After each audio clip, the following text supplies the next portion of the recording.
एक गांव में शांति अपने बेटे चुन्नू के साथ रहती थी।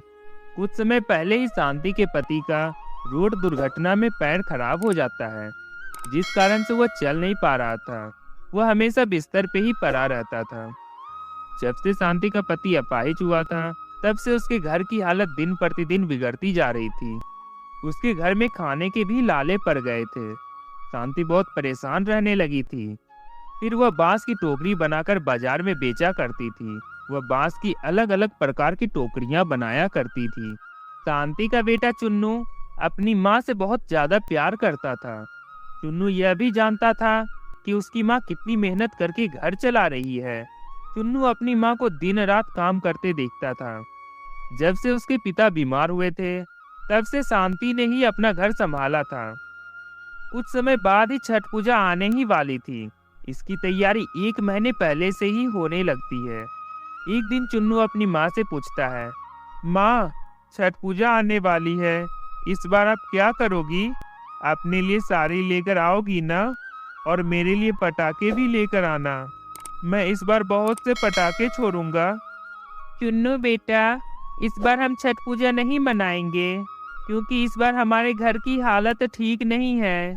यह बात तुम्हें भी पता है कि छठ पूजा में बहुत सी सामग्री की जरूरत पड़ती है, जिसको करने से ही छठ पूजा पूरी होती है।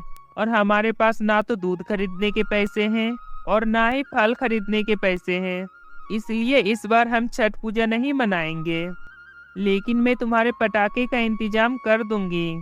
मैं जो दौरी बेचूंगी, उसके कुछ पैसे तुम्हें पटाखे खरीदने के लिए दे दूंगी। उससे तुम जाकर अपने लिए पटाखे खरीद लेना। लेकिन बेटा, मैं ज्यादा पैसे नहीं दे पाऊंगी, क्योंकि तुम्हें भी पता है कि तुम्हारे पिताजी का तबीयत ठीक नहीं है। इसके लिए दवाई वगैरह लानी पड़ती है।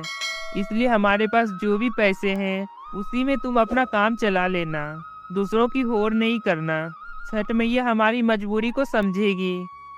आप सही कह रही हो माँ, लेकिन अब मैं बड़ा हो गया हूँ। तुम चिंता मत करो, अभी छठ पूजा आने में कुछ समय बाकी है। मैं कोई ना कोई काम देखकर काम करूँगा और मैं आपके लिए सामान लेकर आऊँगा, जिससे आप भी छठ पूजा कर पाओगी। अगले दिन चुन्नू दुकान दुकान जाकर नौकरी मांगता है, लेकिन उसे कोई काम नहीं देता है। फिर वह एक किराने की दुकान पर जाकर कहता है, साहब, कोई भी काम दे दो, मैं आपकी दुकान पर ही काम कर लूंगा। मुझे अपनी माँ के लिए छठ पूजा के लिए सामान लेकर जाना है, इसलिए आप मुझे कोई भी काम दे दो, मैं वही कर लूंगा। चल निकल यहाँ से, कोई काम नहीं है यहाँ पर। पता नहीं कहाँ कहाँ से आ जाते हैं ये लोग भीख मांगने के लिए। चल जा यहाँ से, कोई काम नहीं है। फिर चुन्नू चाय वाले की दुकान पर जाता है और कहता है, साहब, मुझे काम पर रख लो, मैं आपकी दुकान का बर्तन धो दिया करूँगा। मुझे काम की बहुत ज़रूरत है, प्लीज मुझे कोई काम दे दो। मेरे पास कोई काम नहीं है, मेरी इतनी बड़ी दुकान नहीं है कि मैं तुम्हें काम दे सकूं। तू जा यहाँ से, मेरा दिन खराब मत कर, मेरे पास कोई काम नहीं है। इसी तरह चुन्नू कई दुकानों पर जाता है, लेकिन उन्हें कोई काम नहीं देता है। इधर शाम भी होने वाली थी और चुन्नू बहुत परेशान हो जाता है कि उन्हें कोई काम नहीं मिला। और वह सोचता है, अब तो त्योहार भी आने वाला है और मुझे कोई भी काम नहीं मिला। अगर मुझे काम नहीं मिलेगा तो मैं छठ पूजा पे अपनी माँ को क्या दूंगा। यह सब सोचते सोचते रात हो जाती है। चुन्नू घर जाता है और उदास मन से खाना खाकर सो जाता है। उसे पूरी रात नींद नहीं आती है। वह पूरी रात सोचते रहता है कि ऐसा क्या करे जिससे कि वह अपनी माँ की मदद कर सके। अगले दिन चुन्नू जब सोकर उठता है तो देखता है कि माँ का तबीयत बहुत ज्यादा खराब हो गया है और वह चुन्नू को आवाज लगाती है, बेटा चुन्नू, मेरी तबीयत बहुत ज्यादा खराब हो गई है बेटा। मुझे बहुत तेज बुखार है। आज मुझे ये दौरी बेचने जाना था। लोग छठ पूजा के लिए खरीदेंगे। अगर हम इसे बेचने नहीं जाएंगे तो हमारे पास 4 पैसे भी नहीं आएंगे। फिर मैं तेरे पापा के लिए दवाई कहाँ से लाऊंगी। माँ, आप चिंता मत करो, आपको बहुत तेज बुखार है। आपकी जगह दौरी बेचने मैं जाऊंगा। आप बस अपना और पापा का ध्यान रखो। मैं ये दौरी लेकर जाता हूँ और बेच कर आता हूँ। चुन्नू बेटा, तुम आज से पहले कोई सामान नहीं बेचा है, तो ये सामान कैसे बेच पाएगा? पर अभी हम इसके अलावा कुछ नहीं कर सकते, क्योंकि ये दौरी बेचना हमारे लिए बहुत जरूरी है। अगर हम इसे नहीं बेचेंगे तो हमारे घर में कुछ भी पैसे नहीं आएंगे। तो ये काम कर, मेरी जगह तू ही इसे बाजार में बेच दे। चुन्नू सारे दौरी बाजार लेकर जाता है और वहां जाकर उस दौरी को बेचने लगता है और जोर जोर से चिल्लाता है, दौरी ले लो, दौरी, छठ पूजा के लिए दौरी ले लो, बांस के अच्छे अच्छे दौरी ले लो।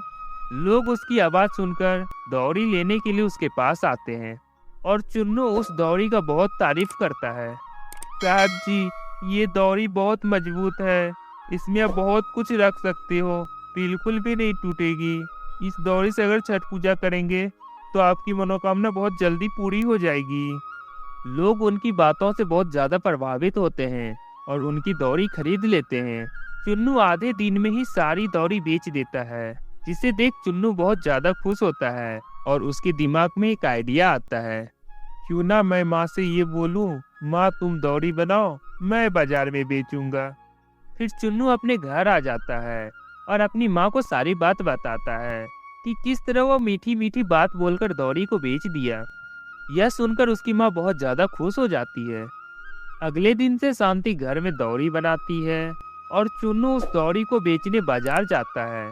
चुन्नू उन लोगों से मीठी मीठी बात बोलकर और उन्हें दुआएं देकर अपनी सारी दौरी बेच देता है और वह कुछ ही दिनों में बहुत से पैसे भी कमा लेता है। फिर एक दिन सोचता है, आज की कमाई से मैं अपनी माँ के लिए छठ पूजा का सामान लेकर जाऊंगा। फिर वह अपनी माँ के लिए साड़ी और पूजा का सामान लेकर जाता है और अपनी माँ को दे देता है और उन्हें कहता है, माँ ये लो, मैं आपके लिए साड़ी और पूजा का सामान लेकर आया हूँ और एक दौरी आपके लिए वापस लेकर आया हूँ, क्योंकि कल से आपका व्रत शुरू है, इसलिए आप इस दौरी को पूजा में इस्तेमाल कर लेना और अच्छे से छठ पूजा का व्रत करना। और मैं अपने लिए पटाखे भी लेकर आया हूँ।